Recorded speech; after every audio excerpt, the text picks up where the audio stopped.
and Tanita. It now gives me great pleasure to invite Mr. Duncan Eastwood, Poet, 1989 to 1992, as proposer this afternoon to address the gathering.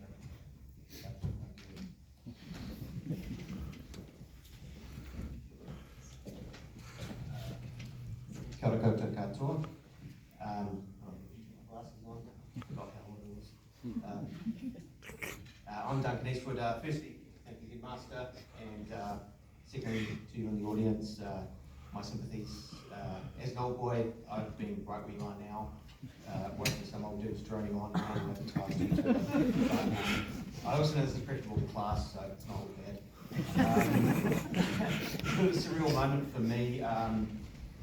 You know, I never imagined 30 years and 20 kilos ago that at the age of 48 I'd be attending my high school reunion with a bunch of mates from a house that no longer exists, and introducing one of my oldest friends in order for him to receive an honours tie at the school where we met. So let me take you back to the late 80s and early 90s when Wanganui didn't have an H in its name, and collegiate had teachers who wore flowing capes and smoked pipes and had the ability to cane you with a stick, basically Hogwarts with corporal punishment. And it was into this environment that fate plonked a skinny Sri Lankan kid from the mean streets of Colombo. In 1990, Shehan entered into the middle of what you now call Year 11, we call fifth form. And he brought a lot of vibrancy and colour, because before he arrived, the school was a lot like our uniforms. A little drab, a little grey, a lot whiter, and he was confident and funny, and until I met Shehan, I never met someone who cared so much about his hair. I can still recall the stench of the gel. It was just something that, you know, kids in the early 90s just were like, that's a strange thing to be flexing about. But while many other students entering a school may want to keep their head down, Shehan successfully stepped up for his house. He gave a really rousing speech in chapel about racism. He less successfully sang a song from his favourite band, The Police, at house music, and he totally failed at playing wing and house rugby, where he was bravely prepared to get absolutely smashed by much larger boys who could actually play this sport. But he proved to be a real saviour for me. He got me through tough times at this school. We bonded over music and films and literature.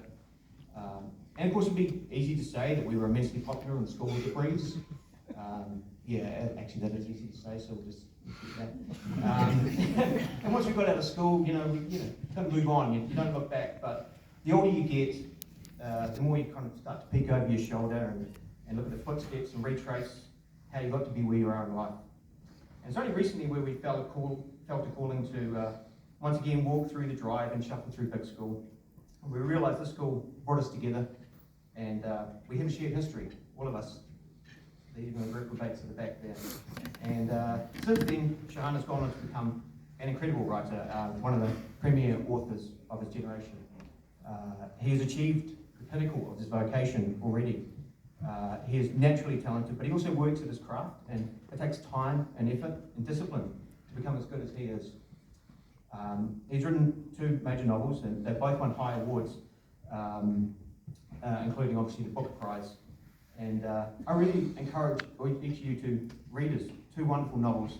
The first, Chinaman, is about cricket and its inextricable link to Sri Lanka. And the second, The 7 Moods of Malay Alameda, is about the Sri Lankan Civil War, told from the point of view of a dead journalist. And both of his works are fantastic journeys that reflect his personality. They're funny, intelligent, trippy, florid, a little cynical, and hopeful. Because Shehan is above all a humanist.